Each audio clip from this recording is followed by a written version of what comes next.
everyone, and thank you very much for joining us this Friday evening.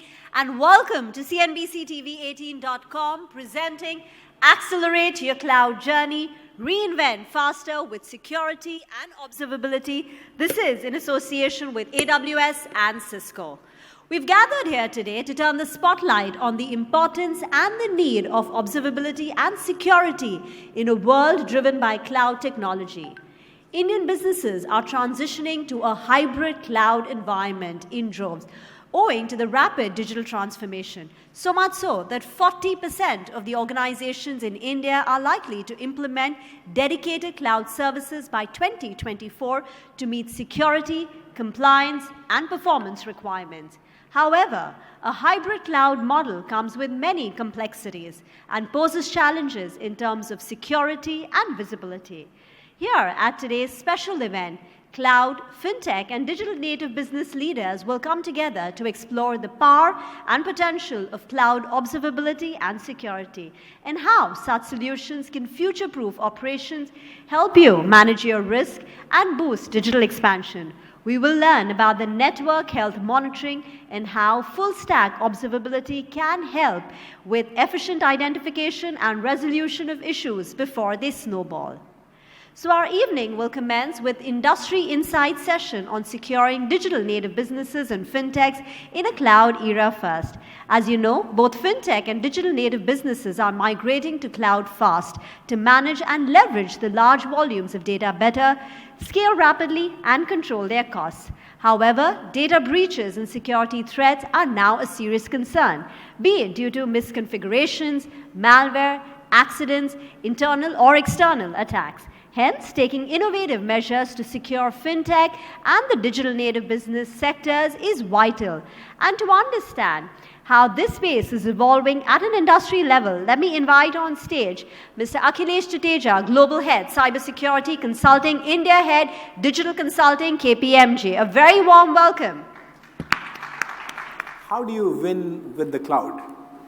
And there are some of these things which are going to be quite important considering today's theme about security and observability, and I'm going to share some of these experiences for my work which I do across many countries and some of the learnings which I've had by working with people like you. So before we go any further, I just want to make sure that I listen to you more than I listen to myself. So here is a little bit of a poll for you guys. So if you have phones, you can scan this QR code, or if you can't scan it from a distance, if you can just go to www.menti.com and use this 8-digit meeting code, which is 14789048. Can I just make sure that at least some of you hook on to this one?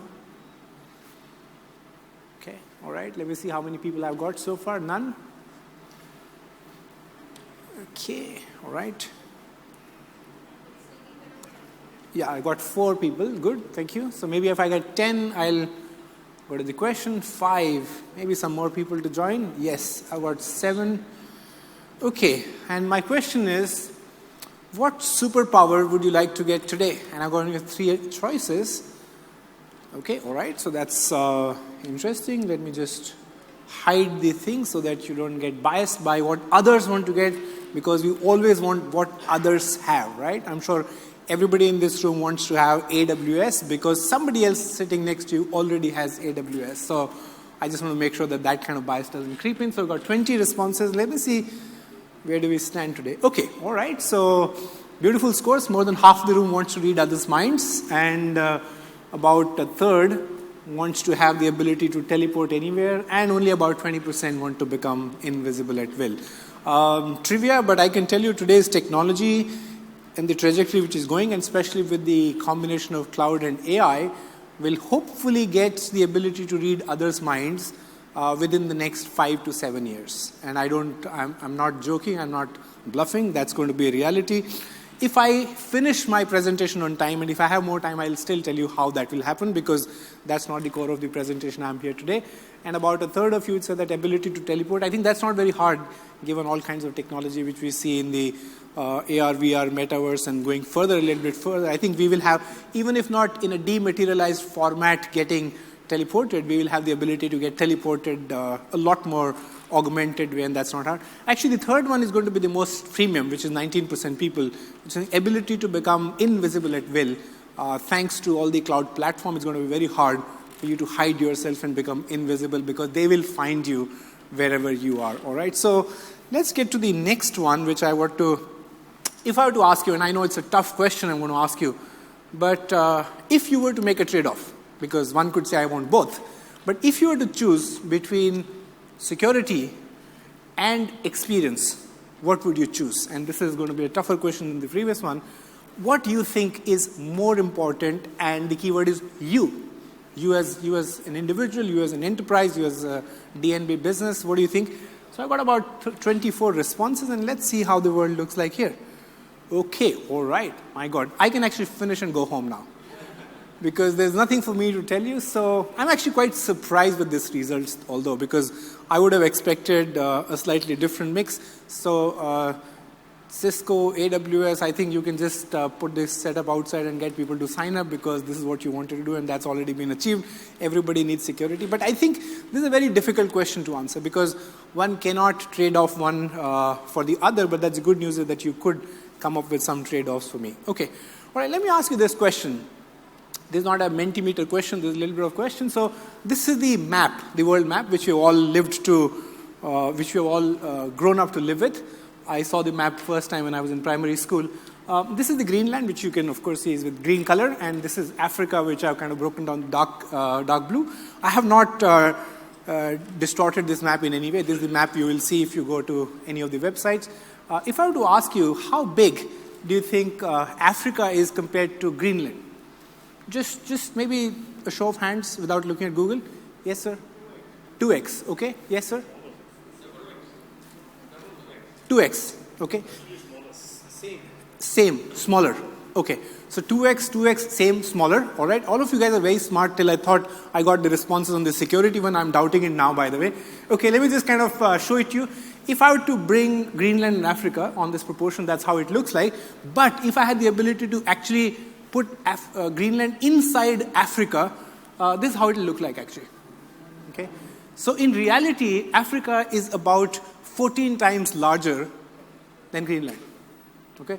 It's not the same, it's not 2x, it is 14 times bigger. So if this is the case, if the reality is that Africa is about 30 million kilometers versus Greenland is about 2 million kilometers, why is the education system around the world cheating us? Why all these years, all of us and our kids being taught about this view of the world which is super distorted?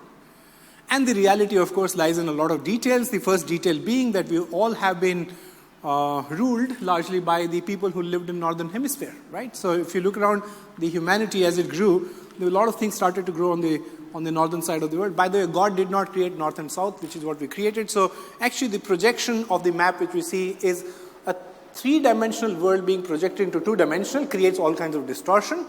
And this distortion has been created in favor of those who ruled the world at that point in time when the maps were created. And that's the kind of reality which we live in. And why I want you to keep this in mind, because through the presentation for the next 12 minutes I've got, I'm going to refer to you saying how do you use data when it comes to your cloud journey, when it comes to your DevOps and those kind of capabilities. All right, let's go a little bit further. Faster, we covered this. I think I'll skip this in the interest of time. Going back to Mentimeter, can you just put one or two words as to what does cybersecurity mean to you? Just maybe, I know it's a little bit harder than to choose 1, 2, 3. You got to write it a little bit, maybe just one word, 2 words, a line, whatever. What does cybersecurity mean to you today? Okay, I've got no results so far because you can't type that fast.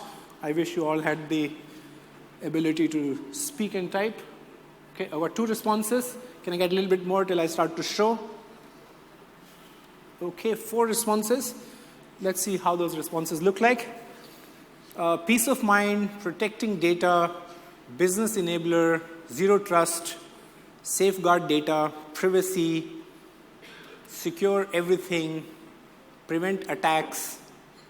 Wonderful. So I've got about 14 responses. Privacy coming large at the center because that's being spoken by more of you. Peace of mind, business enabler, those are, I think, in my view, the top 3. That's really good news. So thank you so much for all of you. who talk about cybersecurity in this way. I'm going to take you to a little bit of what I've been practicing cybersecurity for nearly 25 years, even before we started to call it cybersecurity in our world.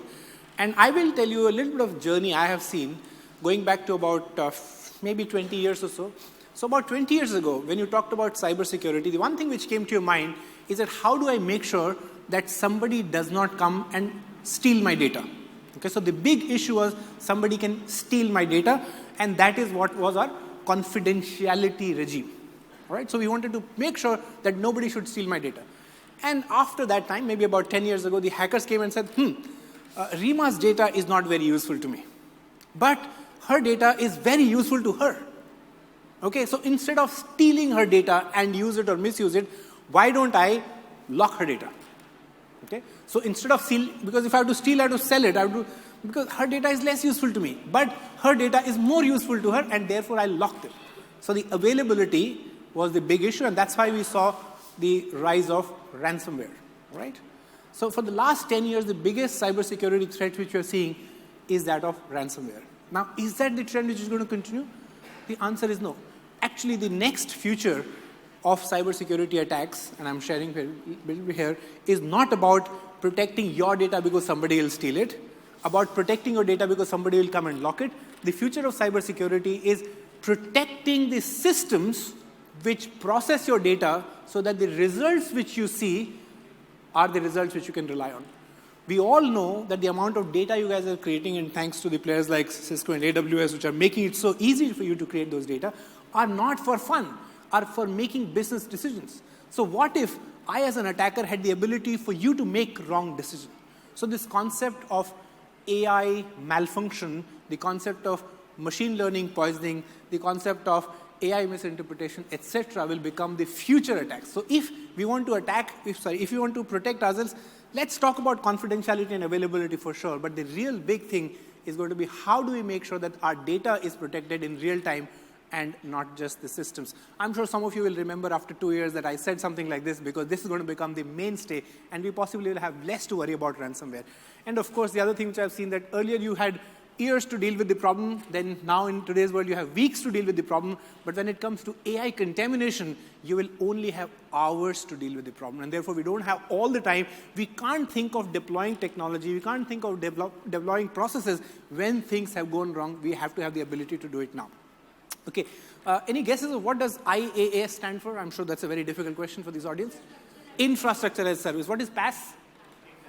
Platform as a service. Why? I love this audience. What does SaaS stand for? What does CAS stand for? Crimeware as a service. So I think that's something which I want you to know, that as the clouds are coming up today, there are also clouds in the bad guys world evolving.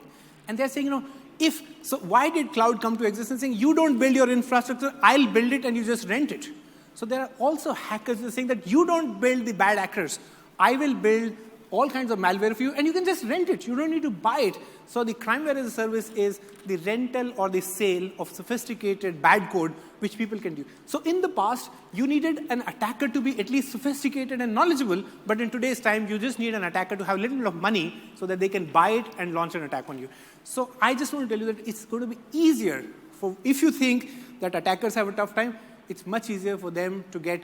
And by the way, the crimeware as a service starts as low as $25. So they can buy a bad code for $25 an hour. As I think the AWS of the world has democratized the ability to get, I think, maybe X dollar per terabyte of data on S3 or whatever, I think that's how the other side of the world is also dealing with it. So it's easier to rent a hacker than you think. Let me ask you this question again. Which one do you think? I've got these two locks here. Locks is just like which lock do you think is likely to protect more? Any guesses? The one on this side or the one on that side? I know it's going to be a trick question this time. You already know that nobody is responding to this trick question. So you said same. All right? Anybody else? Which one is more likely to protect? This one or that one? The one on the right side, right? It looks big, right? Both. Okay, so the point I want to make here, and I think you guys are becoming very, very measured and calibrated now, not saying the right answers, but basically the key point, and I want you to remember this key point, the size of the controls, your ability To build certain things to protect your organization has little meaning, but what is important is that what you are trying to protect. So if I actually put something very tiny and put this lock to protect, and I put something very large to put this, you will still be able to. So the protection is nothing to do with the absolute about the size of technology, the size of control you do. It's about what are you trying to protect. And that's where I get reminded of this real life story of my friend Don. So I'll tell you, it's a 30-second story. So Don is a very old friend of mine, lives in Scotland. And like most Scottish people, sorry for being racist here, so like most of them, and he says, now I've got 25 years of marriage, and we're going to celebrate our 25th anniversary. What should I do? And as less creative as Don is as me, and he says, what do you do? So basically, Don goes and buys a refrigerator for their 25th wedding anniversary, and he's got a new refrigerator and says, honey, let's see what I got you, a nice refrigerator. Of course, she would have bought some nice, he should have been happy if he got nice jewelry, but as I said, Don was like me. Now, once Don got a new refrigerator, his wife says, what do we do with the old one? And he says, old one has done 25 years. What do I do with it? So let's put this old one in the front lawn. And he puts a label on that refrigerator which says, free refrigerator for a happy home. Okay, so the refrigerator, he leaves it there, that somebody will go and pick it up. And it's been 7 days. Don and his wife are sipping coffee every morning, and this refrigerator is actually now attracting dust. So he says, this is not going to work. So Don's wife is a little bit smarter than Don, like my wife is smarter than me. And she removes that label, which said that, free refrigerator for a happy home, and she puts refrigerator for sale, 50 pounds. And guess what? Next day, somebody steals the refrigerator. So the point I'm trying to make is that if anything is of value, people will come after it. But if it is useless, nobody will come after it. So you can have a big lock or a small lock, doesn't matter. What you're protecting is, so if any of you think that the enterprise data which you're trying to protect of your enterprise is useless, you can leave the room now and maybe have nice coffee outside. But if you think that the data which you're going to protect is of any value, then you got to worry about it and listen to me and also to Cisco and AWS thereafter. All right. So this is a very interesting slide which I have on what I call the ROI. So as much as we look at the ROI on us, I want to look at the ROI from the lens of attacker. Because we are in the business where we say, what is the ROI of your investment? The attackers are also an institution. They say, what is the ROI on our investment? So this is the line which I've drawn. It's my own creation, which basically says that if the cost of attack exceeds the value of the attack, attackers won't do anything. And if the cost of attack is lower than the value of attack, you'll do everything. So this line is your trade-off line. So your job is that, you have to stay above the line. Not a whole lot above the line, because if you become a whole lot above the line, you are wasting a lot of money. You're putting a big lock which you shouldn't be putting. And if you are a little bit below the line, you're gone. So I think security is nothing to do about technology. It's nothing to do about the size and controls. It's about an economic decision. So you should have the ability to say, it's an economic decision I'm making in the interest of what we should be doing right. By the way, this is a KPMG survey which we do for every year. It's called the KPMG Global CEO Outlook Survey. We survey about a few thousand CEOs every year. And as you can see, for the last 5 years, I've got data here. Every year, cybersecurity has remained one of the top 5 priorities. Not top 5 risks, one of the top 5 priorities for CEOs to say, hey, these are the areas. So you should not have the ability, or you shouldn't right now be worried about a business case, because I think all the CEOs are talking about it.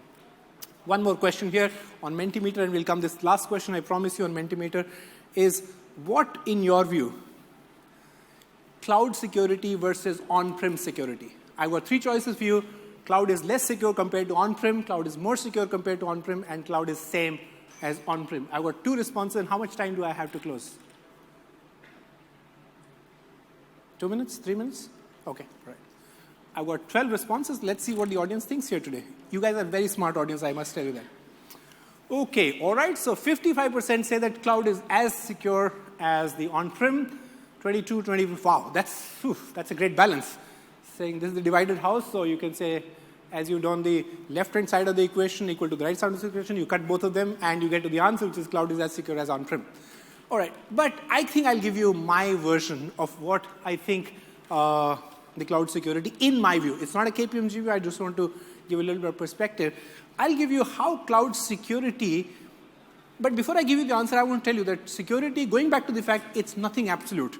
It's the perception of a reality.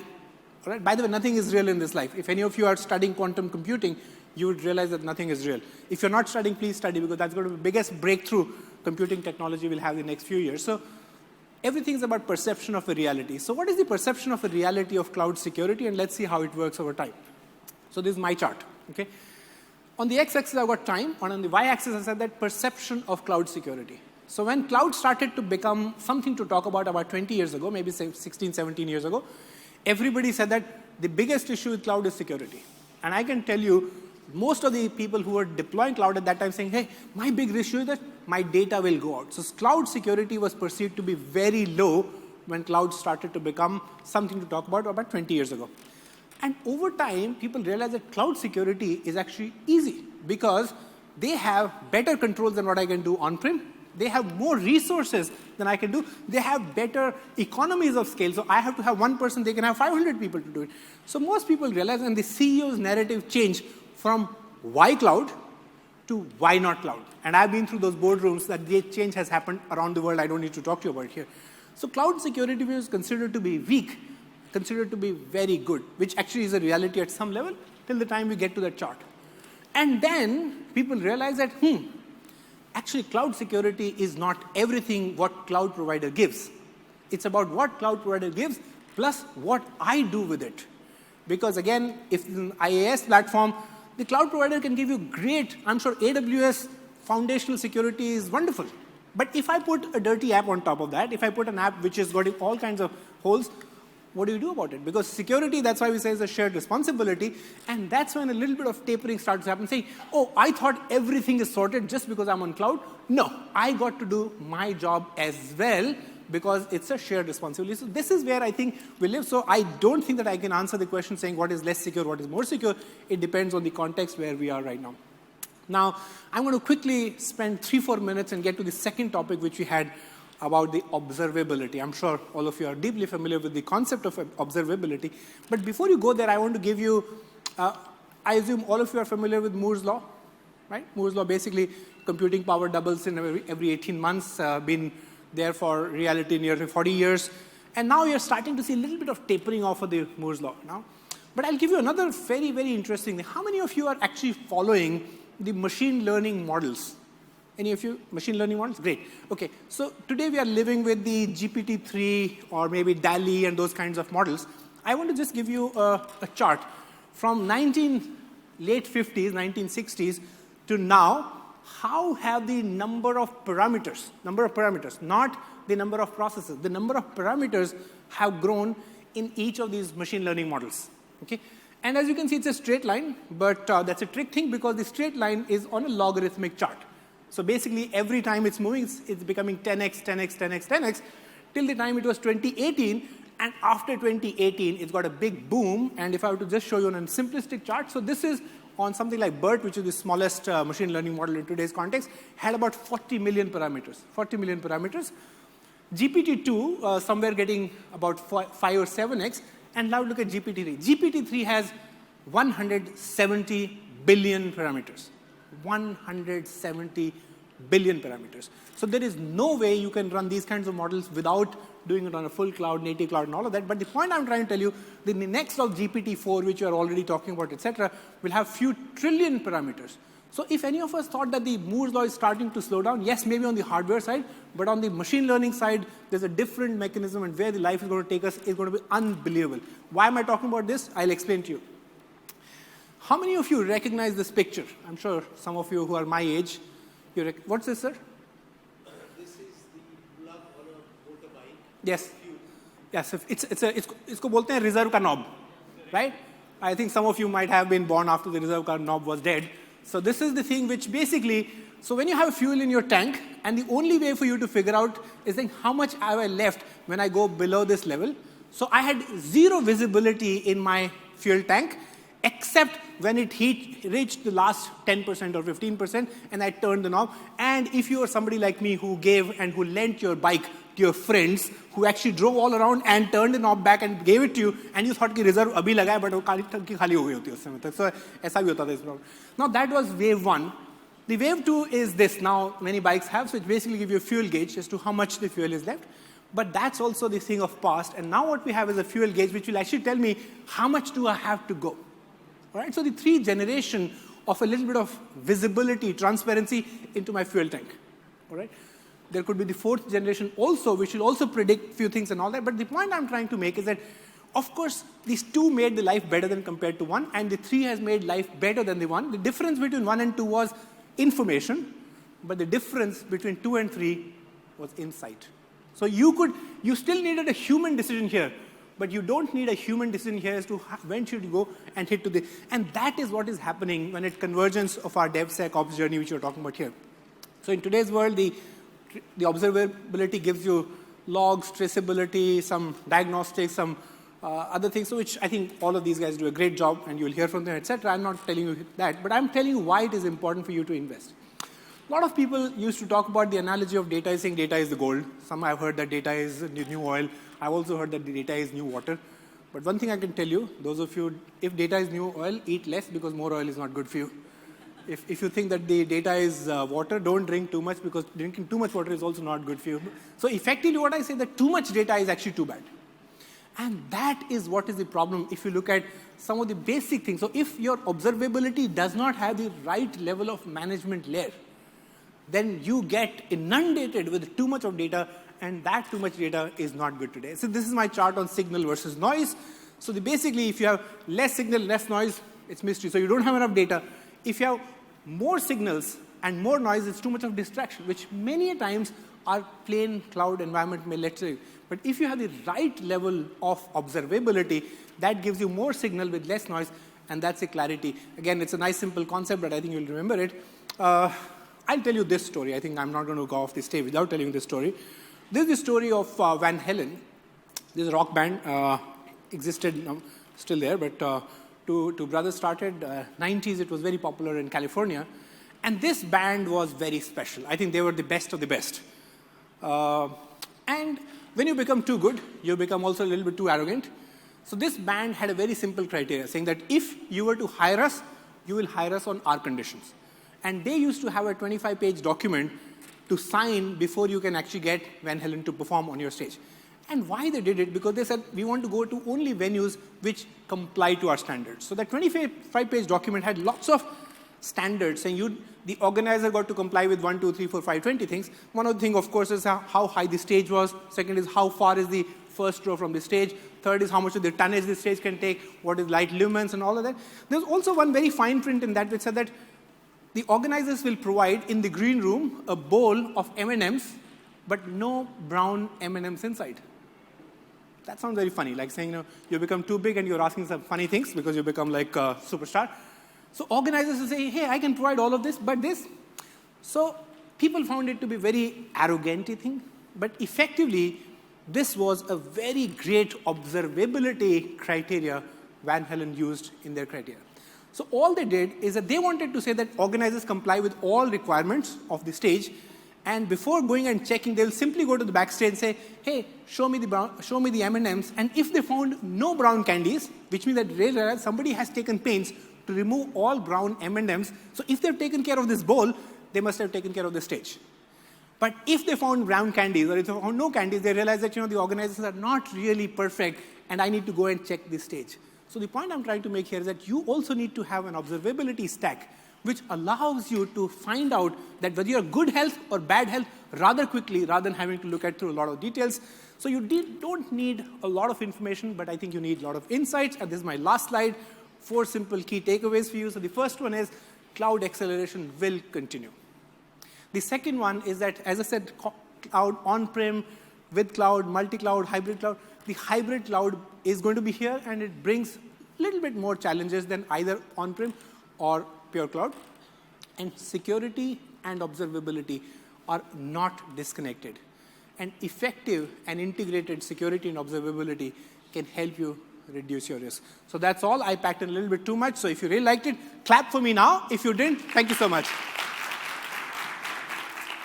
Thank you very, very much, Mr. Tadeja. You've really set this evening on fire. You've electrified all of us.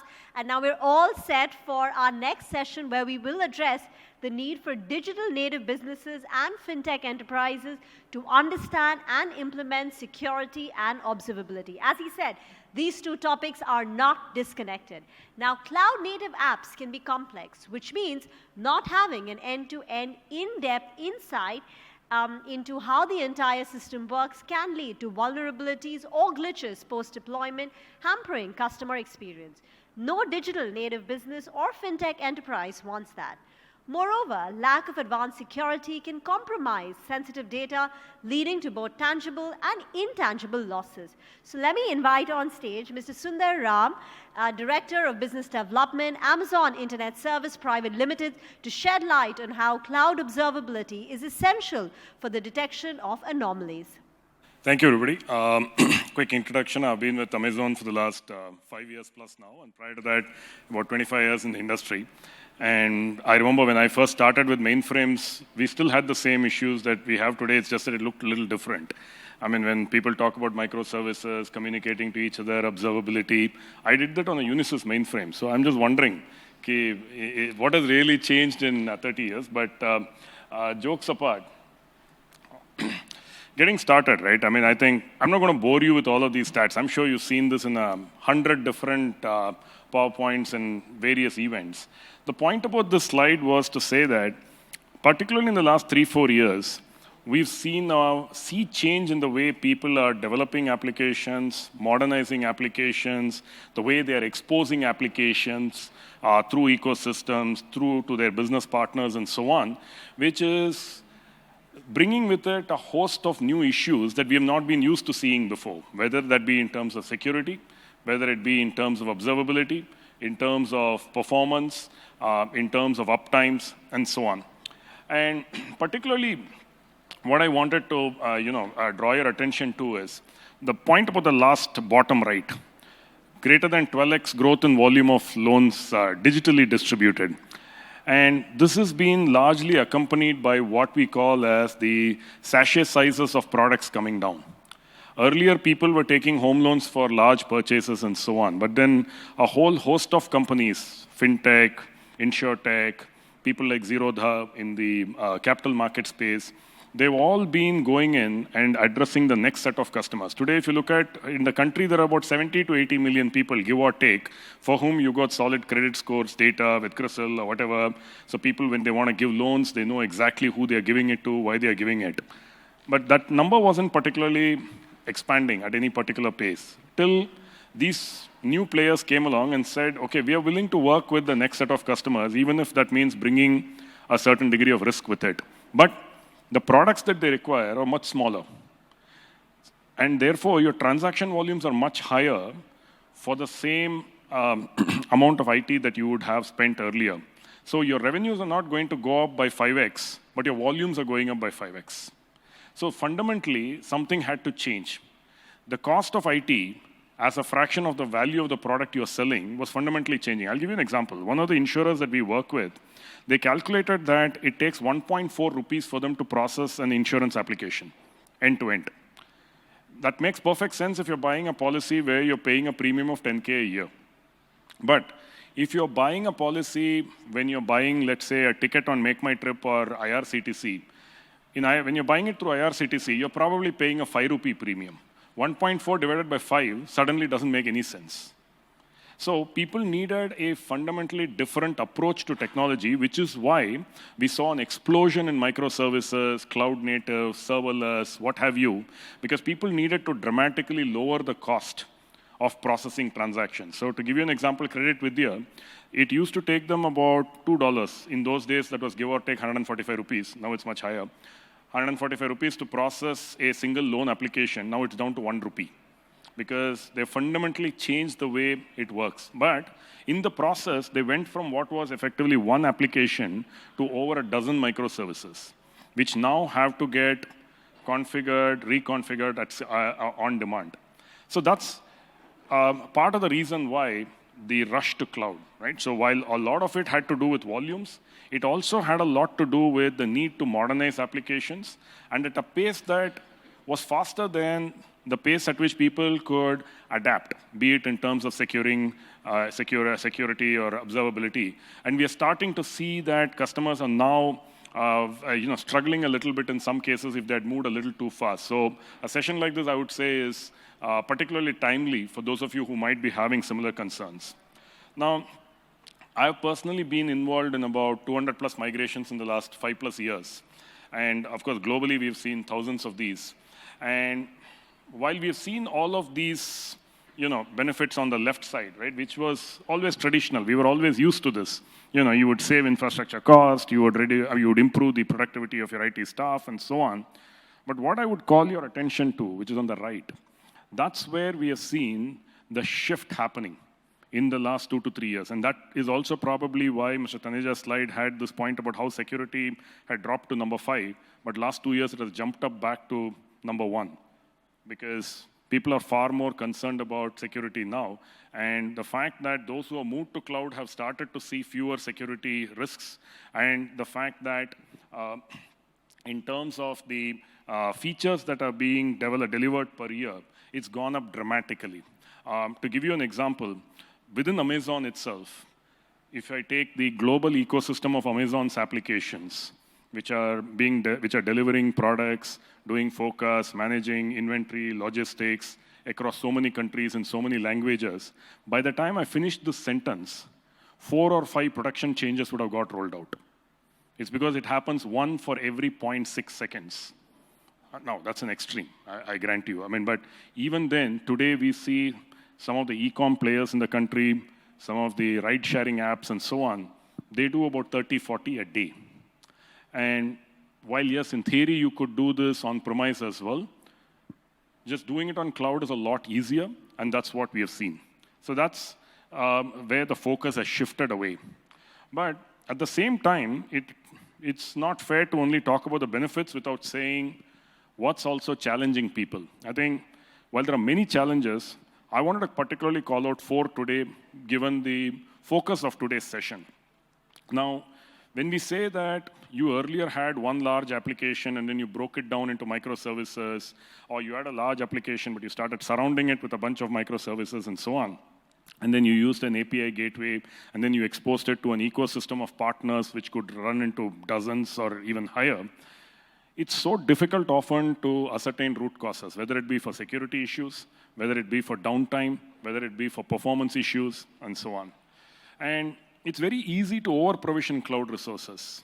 Right? And then what happens is, unless you are closely observing what's happening, suddenly, end of 3 months, the bill has shot up, and then everybody is in a panic trying to figure out what the heck happened. The CFOs called the IT person, blasting them, a lot of which could have been controlled had the right tooling and the right telemetry been implemented in the first place. And the third question we often get is it actually meeting my business need? So for example, you're telling me that the provisioning time has come down from, let's say, 6 weeks to 6 hours. Great.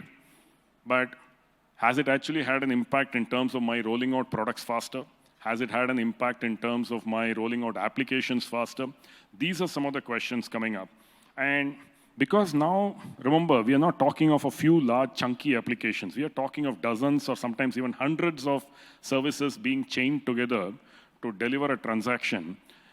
Is any new deployment, any change, degrading performance, being able to spot it rapidly and correct it, it becomes a challenge. And another challenge, which often I see people miss talking about, see, there was a point in time when workflows were fairly well defined. You had a workflow painter on which you use some BPM tool, you drew out a nice fancy looking diagram with if then else branching logic, and then a looping logic, error correction logics, etc. And then a given transaction would follow a well laid out pattern. So you had then analytics which would tell you at what stage transactions are stuck, why they get stuck, where the errors are higher. It was easy. But now we are in a different world. For example, most of the insurers today, they don't want to have these fixed paths. Depending on how a customer behaves, they want to be able to in real time nudge them. Now you can't predefine those flows because those are based on real time decisioning. And if you tried to diagram all of that, you would probably go crazy. So people want to be able to do this on the fly. In that case, imagine being able to go back and trace how exactly did a customer's transaction flow? Which services did it touch? Where did it get delayed? Where did an error potentially occur? Or where did a security flaw potentially occur? It becomes a lot more difficult. Imagine it's like the Hansel and Gretel story where there are no breadcrumbs to help you go back. Right? So that's the kind of situation we are seeing. And interesting thing is, coincidentally enough, just last week, actually, this happened to me. Over the weekend, one of the CIOs of one of the insurance companies here in the NCR, he normally doesn't call me over weekends and so on. But he actually called me over a weekend, so I knew something must be wrong. So I immediately called him back, asked him what was happening. He said, yaar, dekho, abhi, we have suddenly seen last 2 days, some IP addresses from where wrongly formatted packets are hitting our system in higher volumes. Now, we don't know, is this attempted DDoS going wrong? Is this an application error? And it's hitting my performance because it's a large volume of them hitting us at the same time. We have no clue what to do. Can you help us? And this he's telling me on a Friday night late. So I had to scramble, find somebody who could call them back. Through Saturday, they tried to figure it out. I think by Sunday, eventually, they figured out what was going wrong. It was something to do with the fact that they had exposed a bunch of their APIs through an API gateway to business partners. So, they source insurance leads through multiple sources. Something had gone wrong in one of those applications, and because it was being exposed to multiple partners, and depending on the transaction coming through, in some transactions, it was making a wrong call, because of which the message was being wrongly formatted. In some calls, it was not going wrong.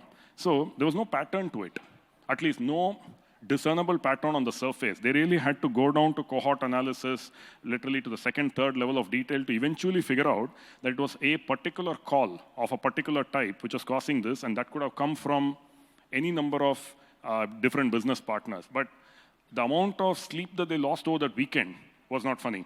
And I had to get my guys scrambling over a weekend to try and solve it. Didn't make me particularly popular, I might add, with my team, obviously.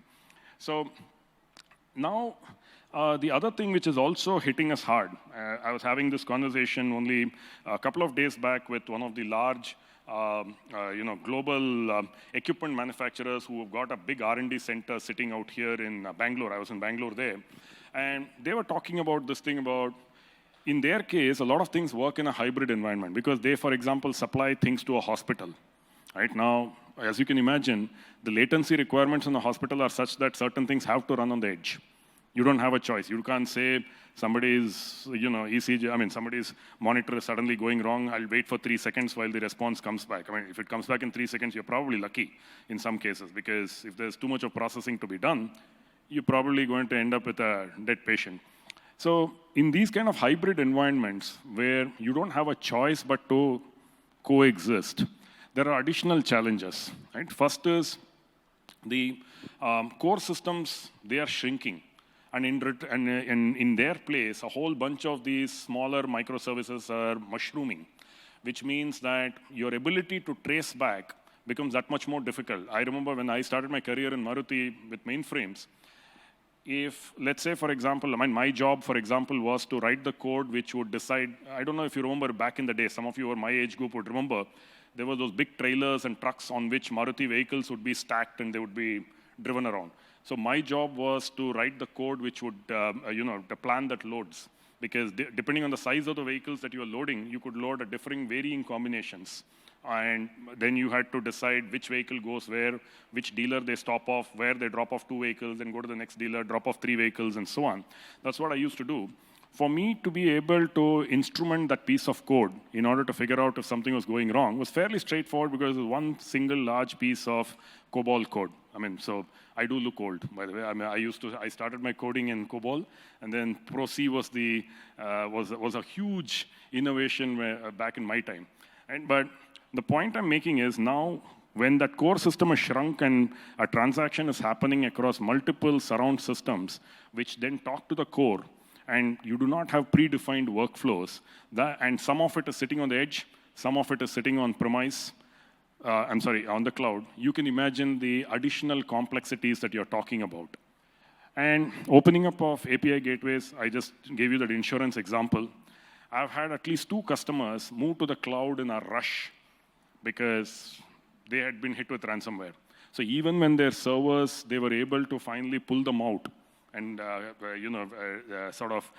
clean them up, the forensic audit meant that they could not reuse those servers immediately. Another 2 weeks would be gone, and they just couldn't afford that. So I've actually had to, migrate core systems like ERP over a weekend on a couple of occasions because of these issues. And the multiplicity of tools, which obviously doesn't help. If you have something for on-prem, something for cloud, something for edge, and then you have silos, and then you got to manage across those. And last but not the least, and this is very interesting, when you have business partners, you open up through an ecosystem, each has different demands of you. In fact, one of the CIOs I know was fired from his earlier job because they were tying up with a large payment provider. This was an NBFC. They were tying up with a large payment provider, and the payment provider insisted on doing an audit. And they found that some very obscure security control that they wanted wasn't in place, and because it was a very important payment player with whom they were partnered, they had no choice but to fire the guy. I mean, extreme example, I grant you, but the point I'm making is this only makes the need for security and observability that much more important. Now, coming together, AWS and Cisco, therefore, and I think Mr.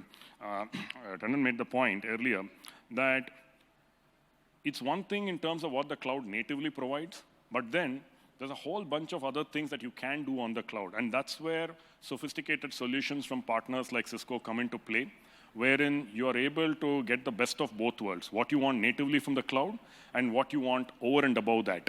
And while we have our solutions, and I'll talk about this later, we've got over 50 of Cisco solutions running on top of AWS. And the kind of use cases that they are working on, whether it be end-to-end visibility across a complete stack, whether it's being able to say that if a business transaction is getting delayed, which is the corresponding technical element that needs to be tweaked. And that's a very complex problem. I've struggled with this for years, and we've never quite got the answer right till in recent times. And going down to code-level insight about specifically which query might be causing a problem. And of course, as I mentioned earlier, eliminating those silos. So when you have tools which can work across on-prem, edge, cloud, that obviously eliminates the silos that you need to manage. Now, this is a very interesting statement. As applications continue to become your business, just think about that line for a minute. Right? This big Bangalore player that I went, this global player who's doing R&D here, they sell equipment, which goes into hospitals and so on, but their business is increasingly changing to the services they sell on top of that. Because the machine itself is only going to give you that much of revenue, including some spares and consumables. You're going to have a fairly steady growth rate. But if you really want to take that next level, you've got to be adding services on top of that. So currently, they see their business as becoming increasingly a platform business, moving away from hardware. And the applications that they launch, they are increasingly becoming central to the business. So as that happens, and you need real-time optimization, you need a combination of what the cloud provides, plus what the best-in-class software vendors on top of that can provide for you. Now, coming towards the end of my session, today in the AWS marketplace, we've got multiple thousands, hundreds of thousands of customers who have accessed over 10,000 products which have been listed on this marketplace, which comes from over 1,000 ISVs in various formats. Some are subscription, some are freemium based, and so on. And it's available across multiple regions, including India. Now, more than 55 of Cisco's products are available on this marketplace, and it actually comes under multiple categories, whether you're talking in terms of connecting, in terms of securing, in terms of automation. And I'm not going to bore you by asking you to read through each of these, but really what I would like to call your attention to is that this is a well thought out strategy of thinking of a corresponding AWS solution along with a Cisco solution. How does that generate value for you as an end customer? That's really what we are focused on.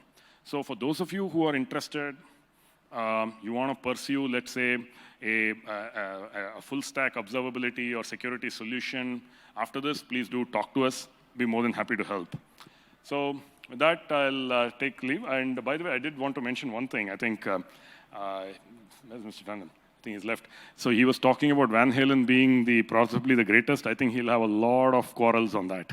So for those of us who are fans of other groups, thank you. Thank you very much, Ram, for those valuable insights on how enterprises can benefit from converging security and observability. We'll move on next to our next session, where we will explore how businesses can reinvent faster and effectively in a hybrid world by focusing on both security and observability. Because no matter how big or small the enterprise is, the need to monitor health and the status of your cloud-native applications, network servers, and databases cannot be ignored. Observabilities can help you with just that by providing better visibility, the dashboard into your distributed system, automating problem detection and resolution, optimizing your costs, and making operations far more efficient and seamless. Let me now invite on stage Anand Patil, who is the Senior Director, Systems Engineer at Cisco. Anand, may you please come on stage? So he'll have his demonstration and he'll provide those insights. And good evening, everyone.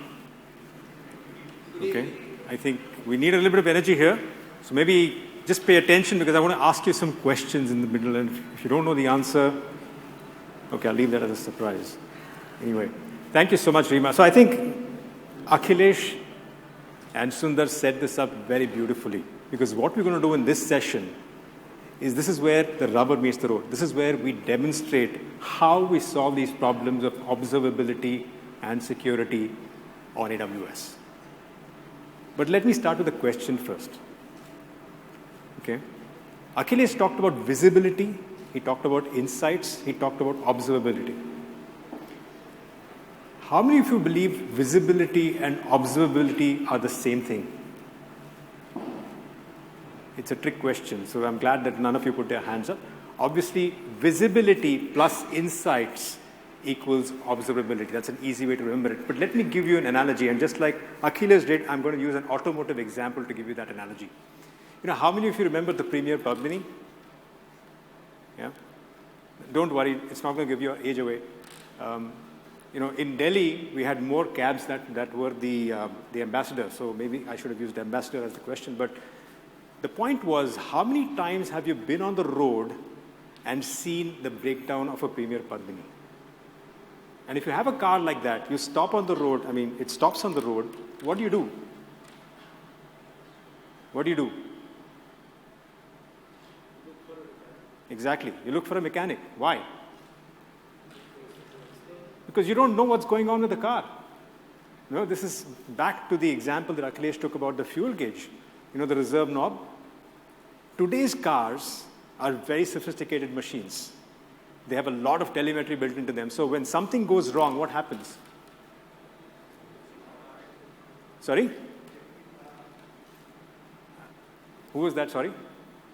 Can you just speak up a little? Yes, there is a red light that goes on the dashboard that tells you what's wrong, whether your engine is running too hot, whether you're running out of oil, whether you're running out of fuel, whether the tire pressure has gone wrong. And most of the times, this is an indication of something that's coming in the future, right? So the car will not break down because you have now the time to take it to a service center and get it fixed. And how many of you have actually taken your car to the service center in this state? Remember what the guy does there, the first thing he does? You'll have to speak a little bit louder, there's a big room. He takes a trial, but then how does he troubleshoot that problem, that red light that's coming on? Have you seen, he's got a console that he plugs into the car. It's a little laptop type thing, right? And when he runs that diagnostic, he immediately comes to know what's wrong. That's observability for you, right? Wouldn't it be nice to have a similar kind of observability when it comes to your application on the cloud? So let's assume that you're running an e-commerce website, okay? And this e-commerce website is doing really well because you're a great marketplace, you've got the right sellers, you've got all the right products on there, but suddenly, one day, you start seeing the sales drop. First of all, how soon are you able to realize that your sales are dropping?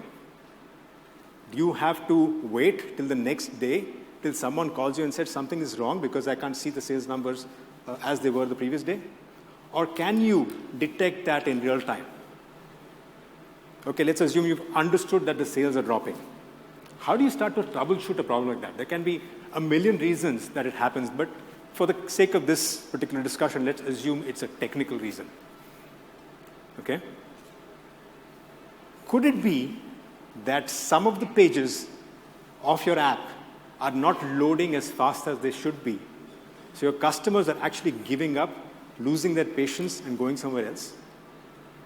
Could it be that they're taking too many clicks to get to the information on the product that they need because of UI design? Maybe something's wrong there. And therefore, again, they're giving up and going somewhere else. Or you figure out that they're coming to the cart, they're adding things in the cart, but they're quitting after that. Why? Maybe it's because one of those payment gateways that you've integrated with is having intermittent issues and is not able to complete the payment for these customers. Now let's complicate things a little bit. Maybe it's not the app. Maybe it's the underlying infrastructure. And the app or the VM that the app is running on actually is running out of heap memory. How do you figure that out? Now let's take things beyond that even, right?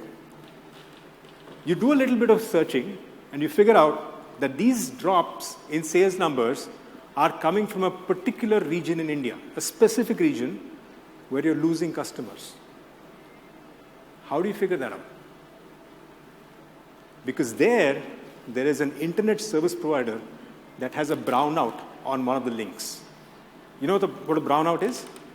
It's not an outage, not a 100% blackout situation, but it's where you're losing packets intermittently. And sometimes ISPs don't even figure out that there's something going wrong there in the network. How do you figure that problem out? Okay? That's where observability comes into play.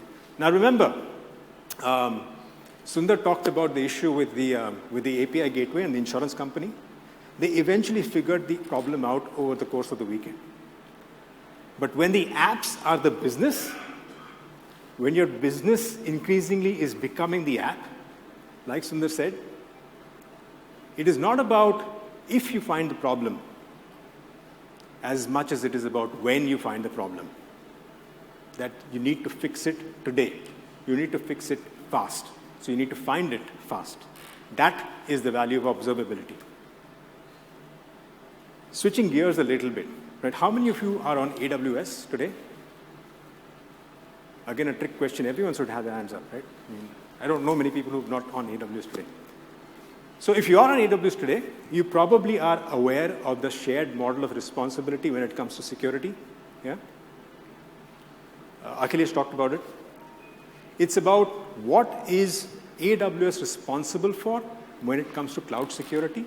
It's obviously stuff that they manage, right? They control, which is the infrastructure, the cloud itself, the platform itself. However, you, as the customer who hosts your application on top of AWS, are responsible for the security of your application, your workload, and your data. And therefore, it's important that when you're on the cloud, you try and get above that red line that Akhilesh talked about. Remember that 2x2 chart? He was talking about the cost of breaches versus the cost to gain from there. Right? So how do you get above that red line when you're hosting an application in the cloud? Just a few examples, right? Let's think about your application in the cloud. Yes, you are following DevSecOps practices, and you are therefore integrating security within your application. But how do you ensure your application itself is secure? Everybody heard of zero trust as a philosophy? Right? Most people think about zero trust as something which is being done at the user level.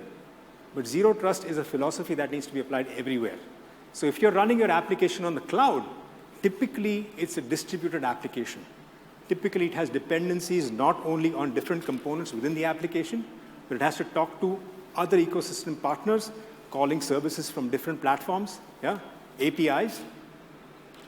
All of these are areas that can be exploited for attacks. How do you lock these down? How do you ensure that each of these openings allow only what is authenticated, only what is needed. That's zero trust.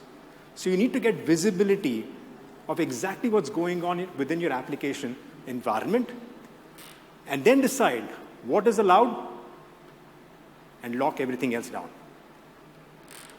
On the user side, let's assume you have an internal application, so you have internal users accessing, or it could be your developers, for all you know, right? How do you ensure most of us, okay, one more question. How many have gotten back 100% to the office? Yeah, almost no hands going up, which means most of us are still doing hybrid work, right? So we have users, developers, end users who are accessing our cloud applications, developing them from home, from wherever they are. When they're on vacation, when they're in the coffee shop, when they're in the gym, or whether they're in the car. How do you ensure security for that connection? How do you ensure authentication? How do you ensure the device that they're using is up to date in terms of the latest protections? Not only identity, but also device health, that the device is not compromised. These are the kind of issues that Cisco's observability and security solutions help you resolve.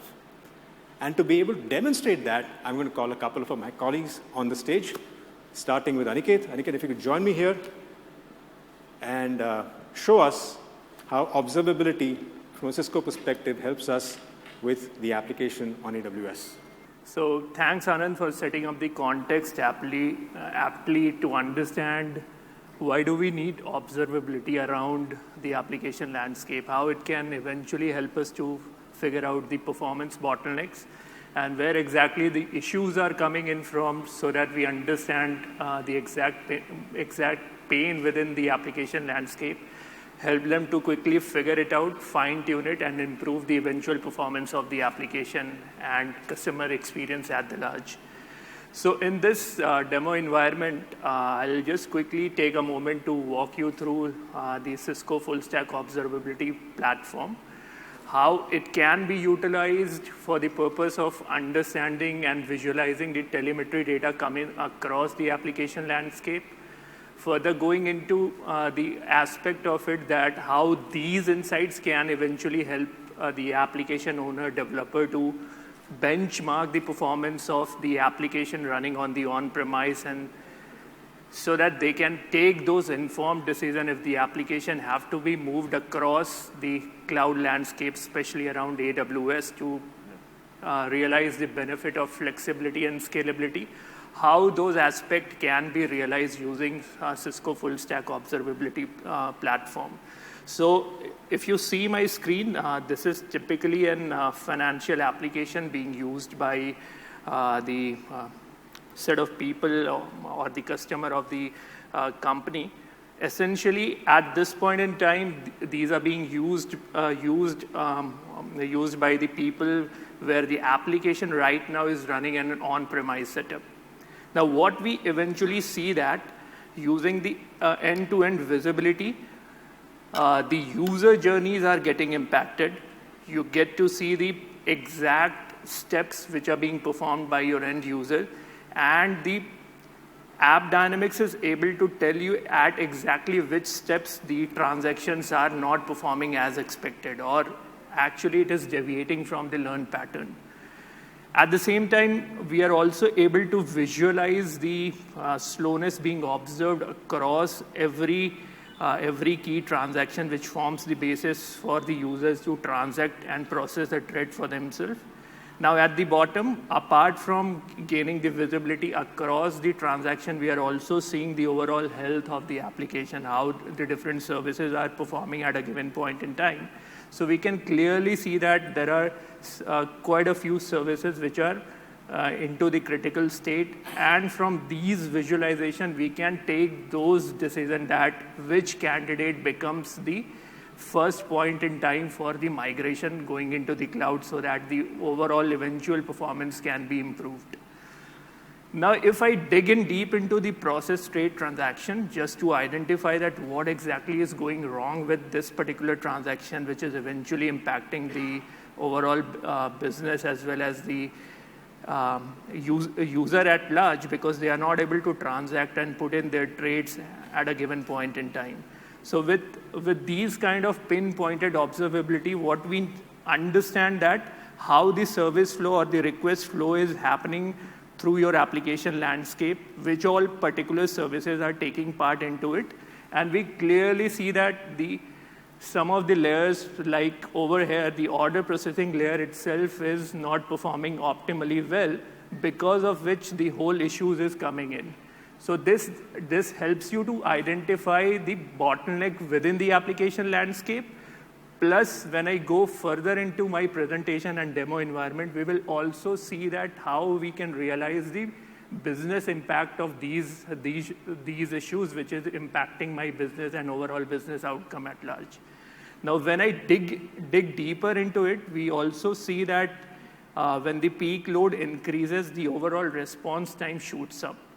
So when I go into a further deep down visibility where I get to see the code level insight of the exact problematic transaction, what it eventually tells me that these are the potential issues because of which my transaction is not working as expected. I can see the Java wait state getting introduced at certain point in time when this transaction was flowing through the landscape. There are points where thread contentions is also coming in.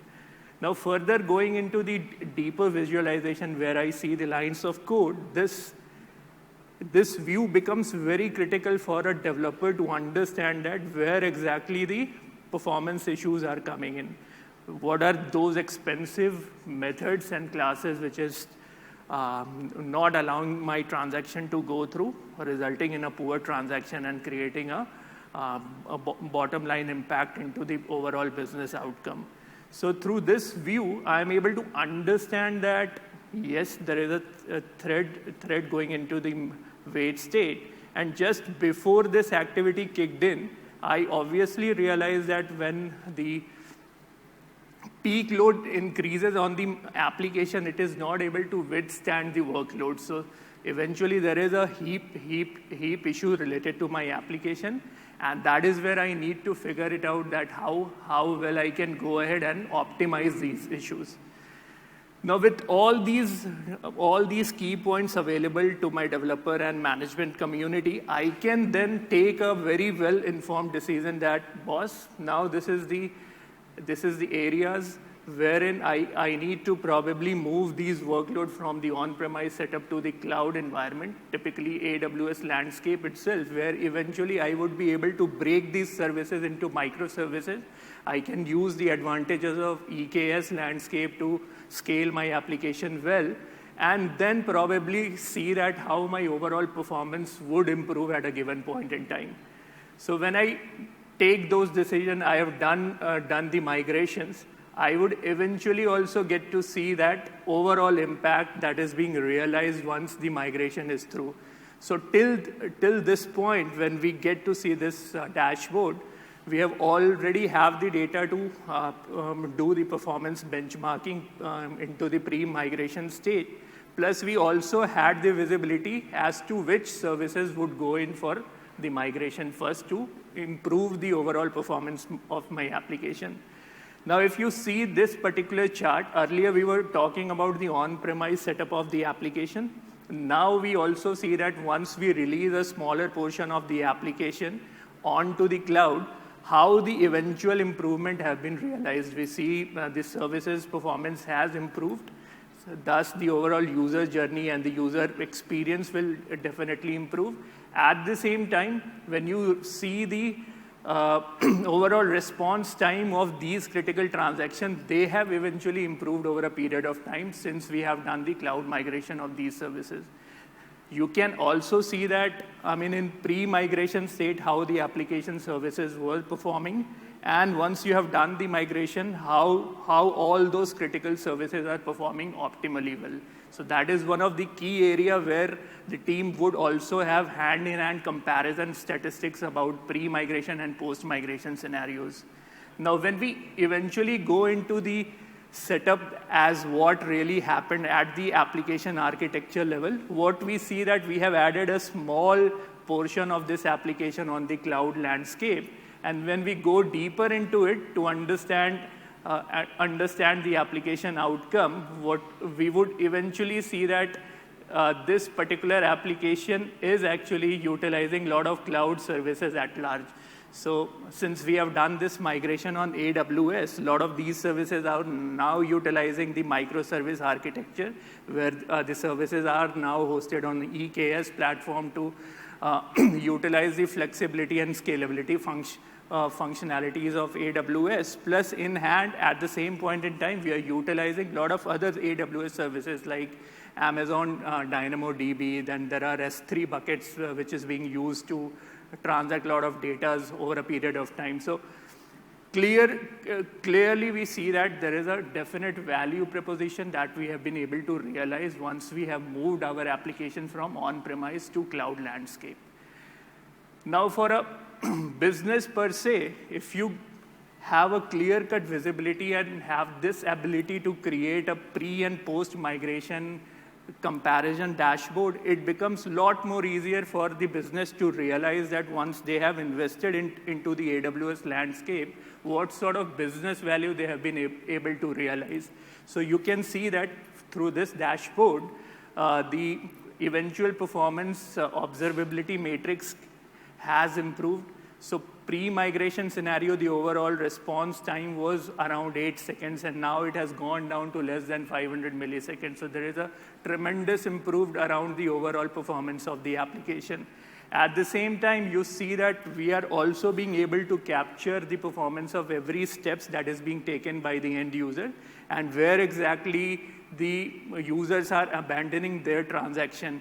And at last, we are also being able to give you an idea into the near real time that what was the overall conversion rate when the application load was going through the on-premise setup vis-a-vis the AWS setup, where we see almost close to 200% improvement inside the application which is running on the AWS landscape as well. Now, along with the performance visibility, we are also talking about the overall improvement into the business matrix. Unfortunately, it is not getting loaded up, but you would also be able to see that what is the eventual performance around the performance of the application from the business angle of it. So traditionally, I mean, we used to only think through that how this applications was running in, whether it is running aptly or not. But with App Dynamics, you would also be able to correlate it back with the business matrix as well.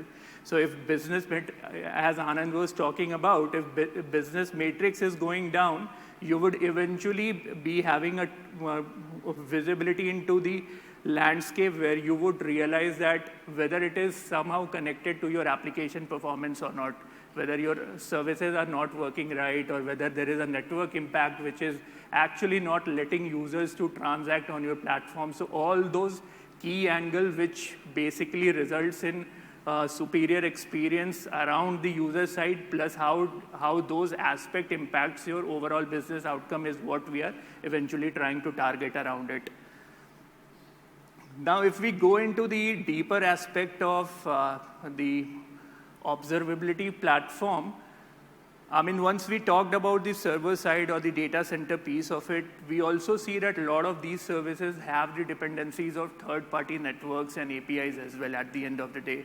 So be it the payment gateway API, or typically in a financial application, a lot of credit checks, communication keeps on happening in. So what is the impact of those API eventually on the overall turnaround time of the application is what we are also being able to gauge through using one of the module called Cisco 1000 Ties. So that layer is more focused around the external network dependencies, and say suppose if the WAN layer itself is not performing optimally well from the application side to the third-party API layer, then we would help you to gain those visibility as well. That right now with this dashboard, you see that there is a clear drop into the overall order processing that is happening in. And at exactly the same point, the network latency has gone up. So how do we basically visualize those things, those dependency, which is not well within our control right now? So when we go into that particular dashboard view, now we have the extended visibility even into the outside network or external dependencies around the application landscape, which clearly shows me the trend as to how the network latency goes over a period of time. And we clearly see that there is an intermittent spike which is being observed at a given point in time. So when we click at a certain point in time, we also have the ability to track the network routes or the flow which is happening from my application data center back to the point where these third-party APIs is being exposed through the edge location. And through that visibility, we can clearly see that just before the request is about to reach to the third-party API domain, there is a network latency which is resulting in 100% packet loss. So with these kind of pinpointed visibility, now I know where exactly the fault is being introduced in my application delivery cycle. And I can clearly share these data points with the third-party API team to maybe switch over their existing ISP into a different ISP to improve the performance of my application and safeguarding my overall business outcome and revenue. Now that we have talked about the application piece, the network dependency piece, obviously the another important aspect that comes into the picture is the underlying network, underlying infrastructure itself. So at times we have seen that there are a lot of complaints that is being raised by the end customer that just because there was an eventual spike in the Java heap memory itself, which we can see through this dashboard, that there are 3 layers where the spike JVM outages or heap size congestion is being observed. How it is going to impact your service delivery is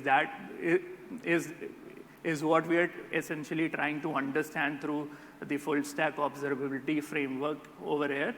So now using that view, we can go into a full stack visibility across the physical lines of my application flow. So on top, what we see that there is a business application which is sitting on the top, and then subsequently we get to see the complete physical supply chain which is providing the compute to my application to work in a real-time scenario. So with these kind of visualization from the application layer going deep into the AWS landscape, we know that how do we need to basically right-size my infrastructure so that it scales well, even during the peak load kind of scenarios. Now, there are also real-time recommendations which is being provided by the Cisco IO in this context, that it clearly says that there are certain nodes where I need to go and resize my heap size to improve the eventual performance of my application. So I can see that the current heap memory which is allocated to my nodes are 494, and this is which is need to be increased in order to improve the overall performance of my application. So in these kind of scenarios, if my application is running on the AWS landscape, I can definitely make use of flexibility to add more compute and then improve the eventual performance of my application at large. Now, having gone into the different aspect of the application, one of the things which plays a pivotal role is the security aspect of the application itself. So now when I go into the security angle of the application, at the runtime layer, whatever the vulnerabilities are being introduced just because the kind of library is being used by my application, I know that these vulnerabilities can further be exploited to launch an attack, and then possibly it will have a larger business implications on my overall business revenue. So through Cisco Secure Application Module, it gives me a clear-cut idea that what is the different vulnerabilities that exist within my application landscape. It adds a risk score against different libraries which is being used within the code blocks of my application, and it also helps you with the possible remediation candidate as well. If you go on to the attack page, it tells you that what is the real-time attacks which is going around your application stack. And not only that, if there is a possible chance of attack which is going around, it will help you to detect and block those attacks so that the AppSec and the SecOps guy have the right amount of time to look into those issues and then mitigate your security-related incidents so that the application becomes more robust than ever. Since we know that only the runtime security is not one of the threat areas or the threat landscape from where these security threats can come in and then jeopardize your application setup, there are vast areas and multiple layers which can be utilized to target your application landscapes. So typically it would be end user, or it could be the server level security which can act as a threat point for your application landscape. That is what eventually my friend would be talking about, that how the security observability can help you to secure your application. So I would like to invite Adil, who will be talking about the security aspect of it. So first of all, I would like to thank all four gentlemen, starting from Ashutosh and Sundar to Anand to Aniket. They all set up the base actually for a very enlightening evening, I can say, in terms of security. Now it's my turn, and my name is Adil, and I work as a technical solution specialist for Cisco. In my part, I have to cover a very specific thing in a very specific time slot. And this is related to your part more. Since we have heard from everyone's slide that the security over the cloud is a shared responsibility. And it is true. And when it is shared responsibility, some part would be taken care by the cloud provider and some part needs to be taken care by you people. And one very straight statement in security is you can take care about something what is visible to you. What is not visible to you, you cannot take care of. Now here problem comes in current scenarios. What is happening? People are hosting their servers, their data over multiple clouds. Not even over multiple clouds, but the instances are so much segregated that some piece of information is available on premise, some piece of information is hosted on bare metals, some piece of information is hosted on AWS, some piece of information is hosted on XYZ cloud providers. So in that scenario, what should be the solution? So basically, I would talk about that part, and I would show you a demonstration of that part, how you can provide the protection or how you can gain the visibility in that terms. Also, I will talk about a little bit about some sort of zero-day protection kind of thing which Cisco has. So as Sundar was talking about, the solution which we have over AWS is approximately 55. But today, in my 10 minutes talk, I won't be able to go ahead of two solutions only. And first of them is secure workload. So this shows that the customer has integrated multiple solutions hosted on cloud. So he might use AWS, he might use XYZ, and many other things he can use. So this solution, what it does, it will combine all these solutions and it will integrate all these solutions hosted at different places and will provide a full visibility at one stage. Now how we integrate that, that's altogether a different story. Actually, some kind of syntax comes from the AWS or cloud providers. They provide us the syntax in terms of some terminologies, and we use them and we include that in our solution, and we just try to add that. Or in other words, we can say we can integrate that. Now here, what is the picture saying? Picture saying is that we have taken the observation of 3 or 4 multiple different segments, and we have concluded these things in one single line. The instance which I have hosted on different solutions, different cloud providers, are showing the overall score of B. There are actually 3 scores present there, B, B minus, and B plus. So B is saying that, and what the nomenclature says, I will also come on that part. B is saying that the security level or the vulnerability level of all your instances is B. Now below that B, we have 6 different segments. And all these 6 different segments says different stories. So if I talk about segments like attack surface score, this is related to security.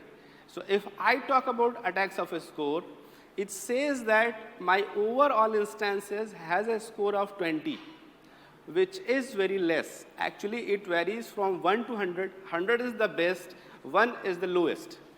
So when I click on this part, I come to know that this 20 score is causing by what? These many workloads are hosted on different locations, and some of the workloads are showing the score of 1. Some of the workloads are showing the score of 17 and 18.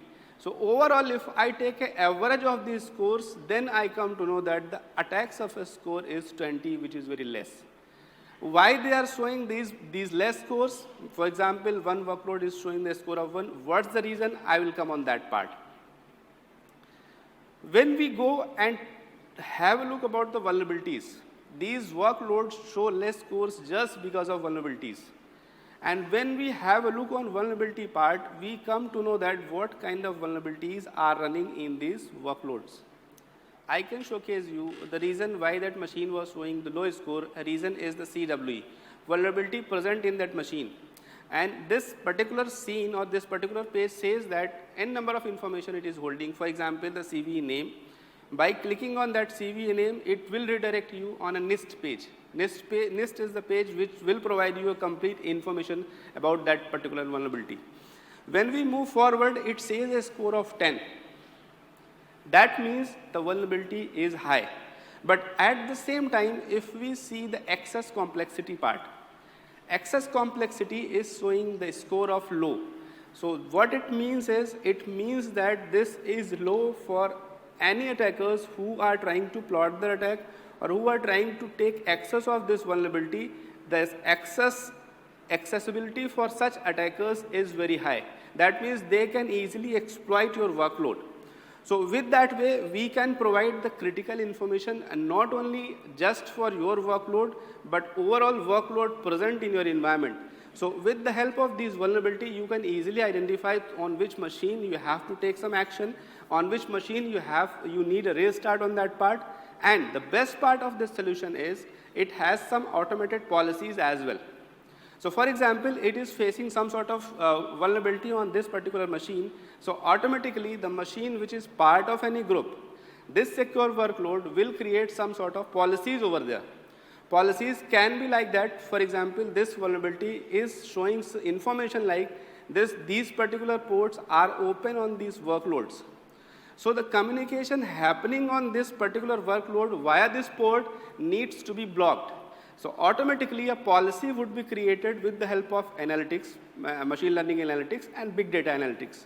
So with the help of both these analytics, automatic user rule will be created there, and with the use of that user rule, the attack which can happen to your workload can easily be prevented.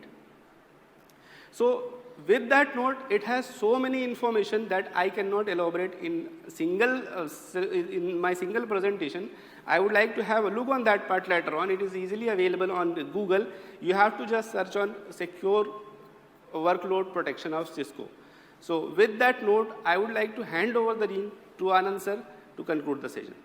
The important thing to realize and remember is the fact that all these solutions that we're talking about here today, they're available on the AWS Marketplace for you to download and run on your AWS instance. Or if you would like, you already have licenses or you'd like to buy licenses separately, they're available as BYOL as well. So with that, we'll conclude this session. Thank you very much for your attention. One of the things we can always do is, in case there's more interest, one thing I want to offer is we can come into your environment and do a free demo and a free pilot for your AWS environment as well. All right, thank you. Thank you to the entire Cisco team. And now for the final session of this evening, we will invite on stage some guests to deliberate on prioritizing full stack observability and security for digital native businesses as well as fintech. And thereafter, we'll open up the floor for some questions. So let me quickly invite on stage. We've got Amit Chaudhary, CTO of Ecom Express. Ankit Jain of Wingify. Anand of Cisco here. And Sundar Ram of AWS. Thank you guys. You've been a great audience, very patient. So please bear with us for this, 30 more minutes, I think, 30, 40 more minutes. Okay, so let me start with you, Amit. a very compelling case made by AWS as well as Cisco about why we need observability and why it's so much better than the traditional monitoring tools, right? The example that they gave about cars, I think hits home even with a non-techie like me. So if you could tell us, for your business, you run India's second largest e-commerce logistics player. Your footprint extends to the remotest part of India. Do you think a full stack observability tool, something which is offered by them, is something that is of importance to you, as strategic importance, and you will invest in it? If yes, why? If not, why? Sure. I mean, in today's world, what happens is you need to run your entire end-to-end systems with almost 100% availability. So the entire operations run on the stack, which if it even goes down by a few minutes, it kind of creates havoc in the operations.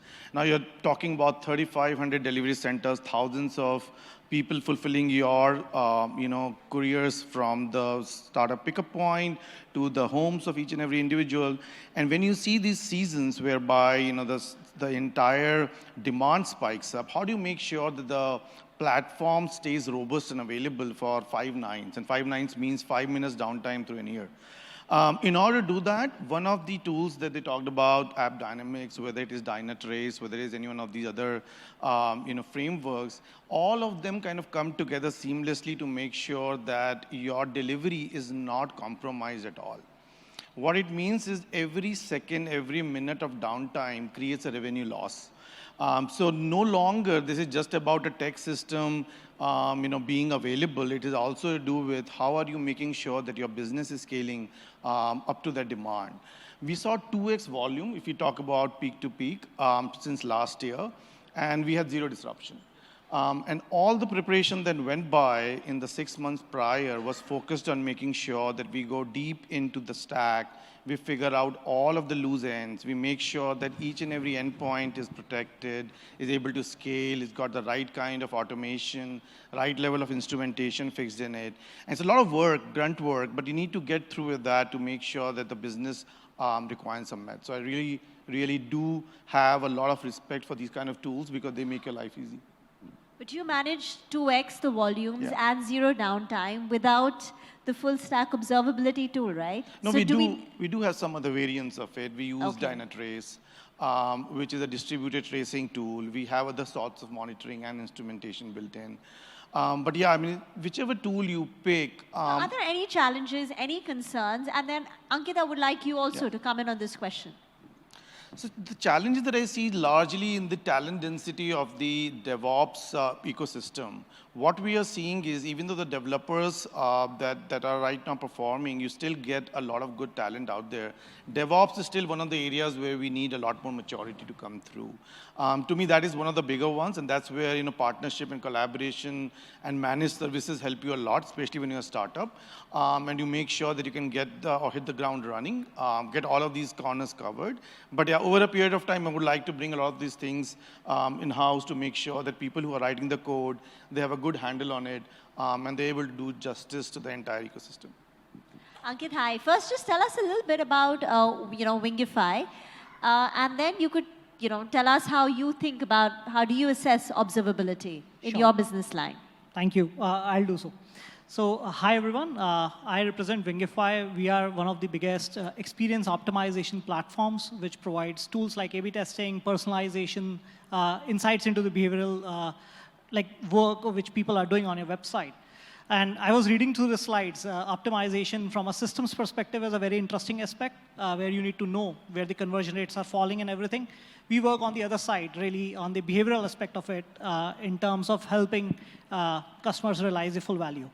Now, coming to the point, I think since we serve more than 2,500 customers across 95 plus countries, there is always somebody who's running a sale. There is somebody who is doing something with their website. Like these days, FIFA matches are going on, right? So there would be somebody who will hit a peak traffic on their website. And since we are supporting them doing any sort of optimization, our servers start seeing all that peak loads in an instantaneous amount of time, which we are not really aware of because it could go on those 2,500 customers. And there have been instances like we kind of cannot figure out what really happened. like on weekends, we have seen there are some lottery prizes going on in Thailand, and that site just peaks up, and our systems have to scale to like 10x just to support that website's traffic. Now, this is completely unknown to us that this would happen in Thailand, right? And we need to support that. So systems like these, which can help you not build for that particular one instance, but give you that visibility that, yes, this is going to happen to your systems at any point of time. And something which is machine learning based, which can tell you that these things happen, let's say, on a weekend, in a specific timeline, like FIFA is coming in, if any such signals can be baked in, it gives you a very powerful thing which can be adopted and put in there. Today, we might not have all those tools, but yes, I think I was just going through all those slides, and I could really make sense of how it could become useful for us. And to add to that, I think we have been talking about security and observability. I like to add a third dimension to it, which is privacy. I'm not sure how much is being done on that, but I think everybody of us know that India itself is coming up with a data privacy law. The UK and the Europe has already come up with GDPR, and the US has its own variants. So we as an organization, since support all these countries, we need to support the privacy concerns as well. And I think all of these tools, which rely on so much data, so much information, can not only help you with the security and the observability, but if it can give me an observability into the privacy, the data which is being processed, that could be like a real topping on the cake sort of a thing for me. So that's my request to a platform like Cisco. And Cisco was actually my first company where I worked, so I have my relationship with Cisco from my first job perspective. But yeah, I think observability, security, and I think privacy could be a very good add-on to the overall output. So yeah, thank you. Thank you. Anand, do you want to come in on this? Not necessarily on the privacy, that's something your teams will be working over a period of time. But do you want to address why, particularly for fintechs, particularly for startups, these digitally native businesses, why full stack observability is a must? It's an imperative, according to you. Okay, thanks. I'll take up your feedback, Ankit, and I'll pass it on. But let me answer the question by giving an example. Everybody's aware of the Tata Neu app. I'm sure most of you have it on the phone. Yeah.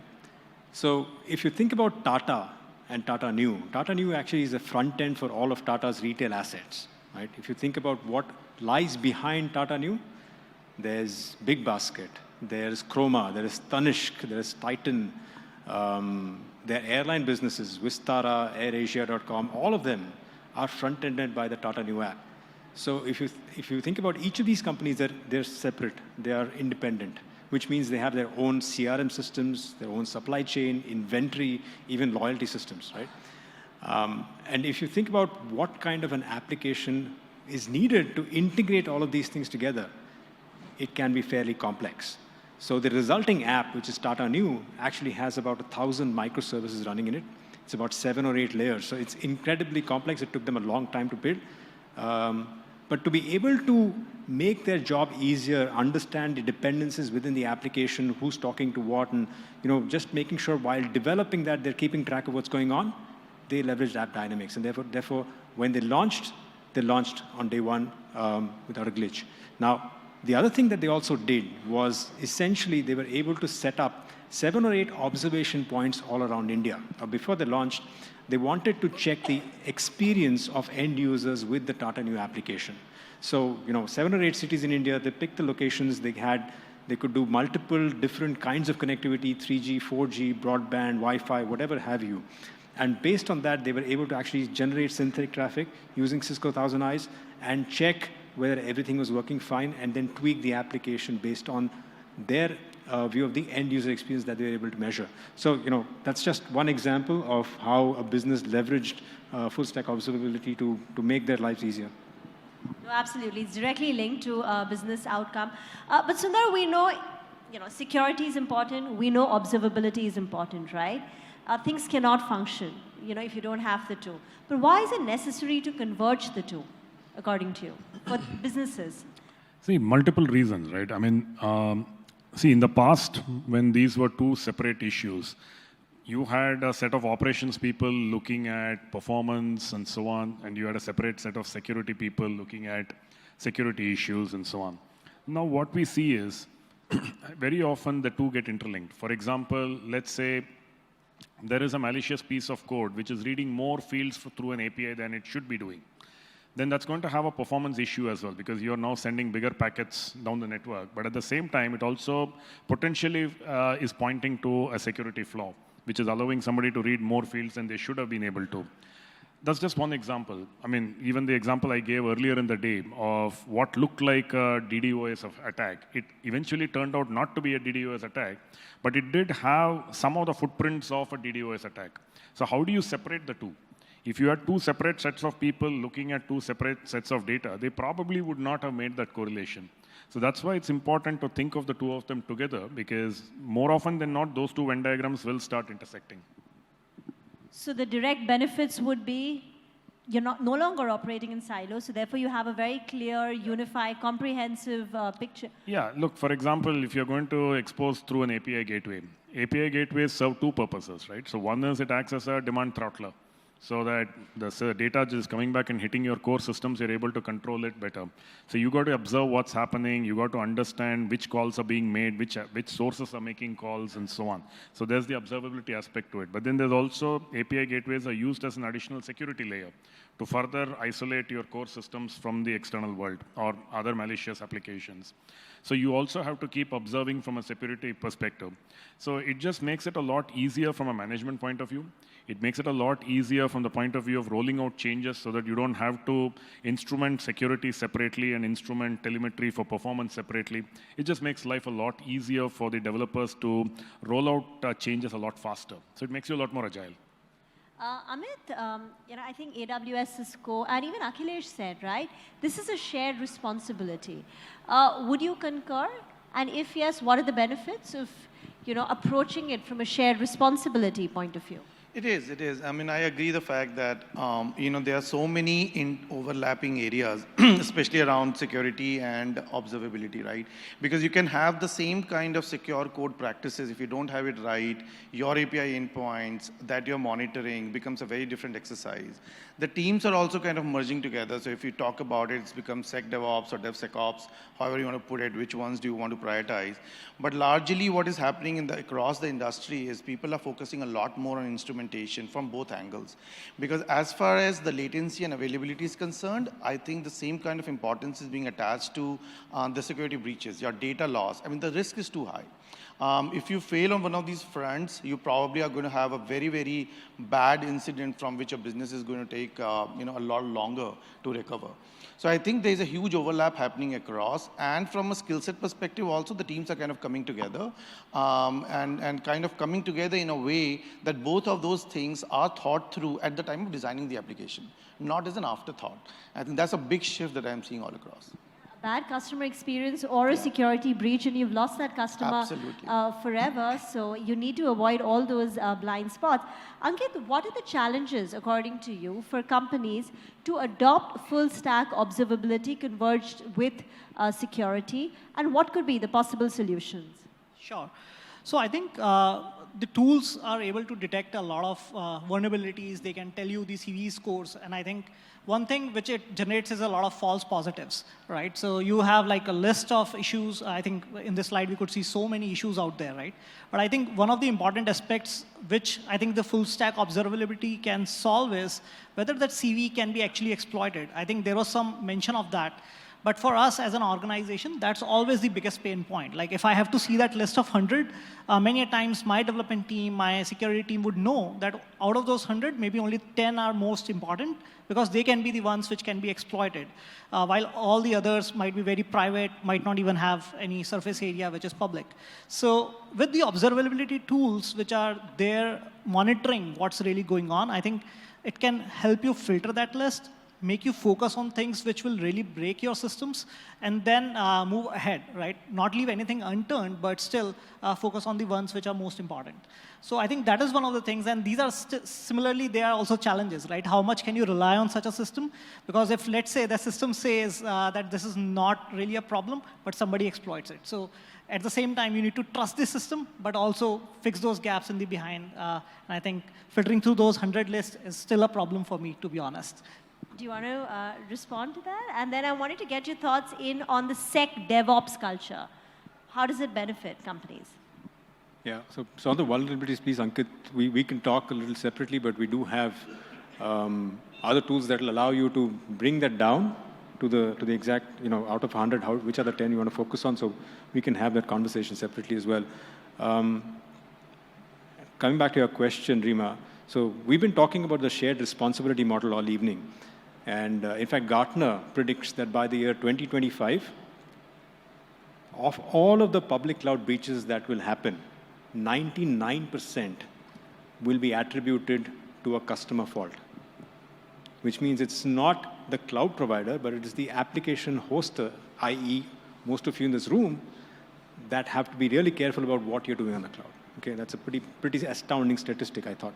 Which is why, and Amit mentioned it, if you think about DevSecOps turning into SecDevOps. Now, it's not just a smart nomenclature, it's not just a twisting of words, but it really exemplifies a culture where you put security first, which means you have to build systems, processes where even before the developer starts developing, start to think about security.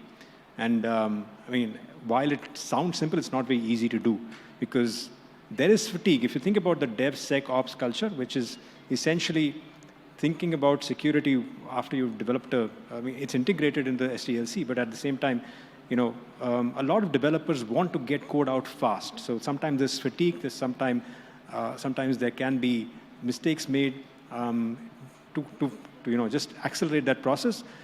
SecDevOps talks about putting security first every time, and I think that will bring a lot of value to a lot of the development organizations. Fair enough.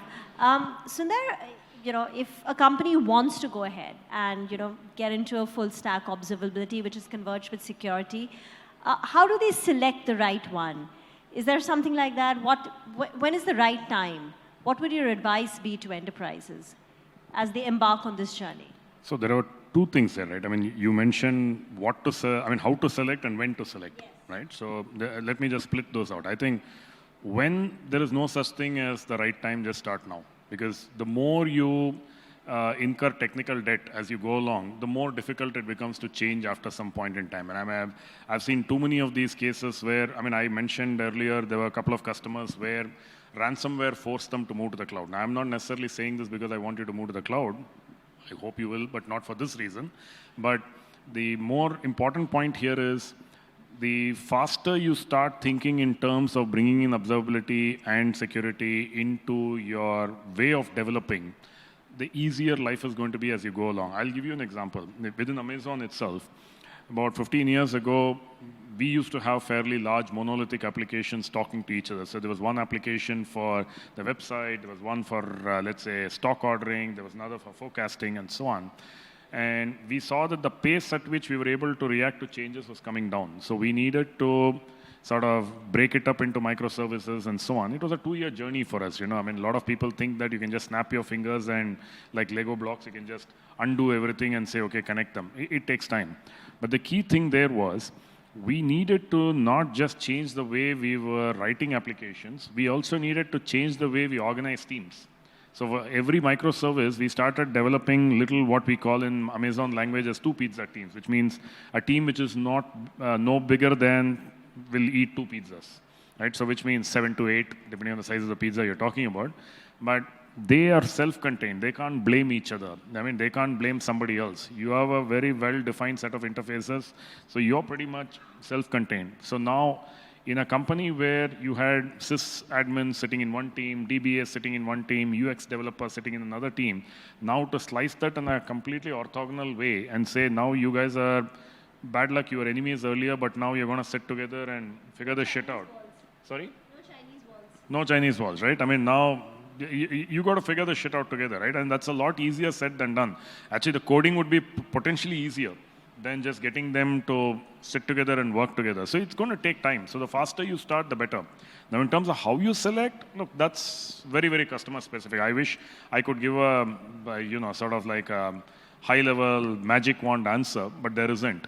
You're really going to have to look at the specific industry you operate in, what's the kind of regulatory framework you're expected to support, what kind of privacy you're expected to support, and then look at what is it that you're already running? When you move to the cloud, which of those solutions you're better off moving them as is, or as was mentioned, taking it from a marketplace and downloading it, or using native technology, which is from the cloud.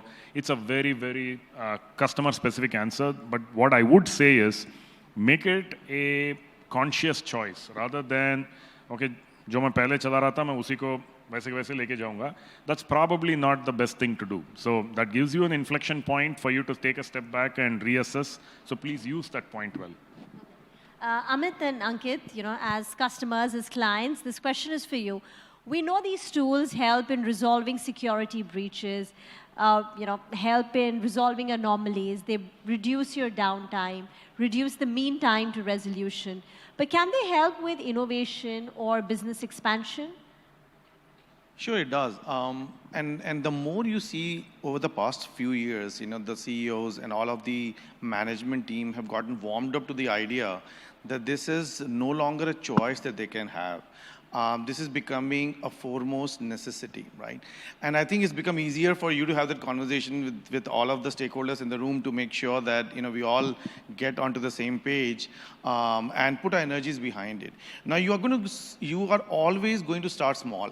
So whenever you're putting a North Star in front of you saying the entire stack is going to be observable, you start with few services, you make sure which are your tier 0 services, how are you setting up your SLOs, how are you setting up your SLIs, which are service level objectives to service level indicators. Have very realistic goals. And if you have those, you're going to make those incremental movements upwards towards the North Star. You can't have the entire stack, all taken care of in a matter of small period of time. So you need to go through with a very disciplined approach. Make sure that you're phasing it out. Make sure that you're learning with each and every step that you're taking. It's easier for you as a business to make those decisions when you are smaller. As you grow and become big in scale, I think it becomes more and more difficult for you to wire the entire stack up. So my advice to most of the people who are starting out is don't defer it. Start, dabbling with it right from day one. Make sure that you're taking those bites right away, and you have a very clear approach to how you're going to fulfill your North Star. Ankit, do you think it'll help in your expansion? Yes, for sure. I think it just gets you a lot more confidence while you're going towards, let's say, the Fortune 500, right? And if you are going to them and you're showcasing a process which is well-defined, which has all these things to back you up, you can go to them with a confidence that, yes, their data is safe. While they're working with you as an organization, they can trust you. And I think that goes a long way ahead instead of just those small features which they might buy you for. So I think overall, if the software development lifecycle can be strengthened with these sort of products, I think it goes on a long, long way. So yeah, that's my submission to this. Anand, one final question before we open it up. I think you gave us an example of Tata Neu and all the apps that it's housing, the mother app. Any more use cases? Any more benefits that you want to talk us through about individual products? Well, I think one of the things that we couldn't cover in the demonstration was around how we could secure remote users, right? And I think we talked about it, about how remote work itself has given rise to an explosion in the surface area, as if public cloud was not enough. We now have people working from bars and coffee shops and homes and wherever they are, vacation homes, etc.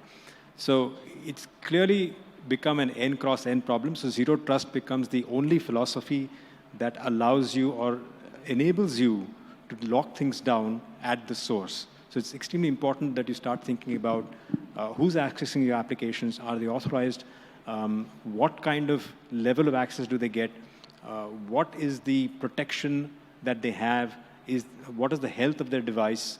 Very simple example. I mean, the number one vector for attacks today, can anyone name that? It's very simple. Number one vector that is used to, attack any organization today. It's a password, right? It's as simple as that, right? All of us use passwords. So how do you make that experience passwordless? How do you sort of authenticate the person on the basis of, let's say, a biometric face, things like that, right? Your fingerprint. How do you make it frictionless as well at the same time? Because anything that you add in terms of security at the endpoint, at the user level, is going to cause some consternation, some step that you want the user to do to make himself or herself more secure. So how do you make that frictionless? Things like passwordless, things like VPN-less, those are the kind of technologies that we have at the user, and also are able to check things like whether your firewall is running, whether you have the right policies set on your end device.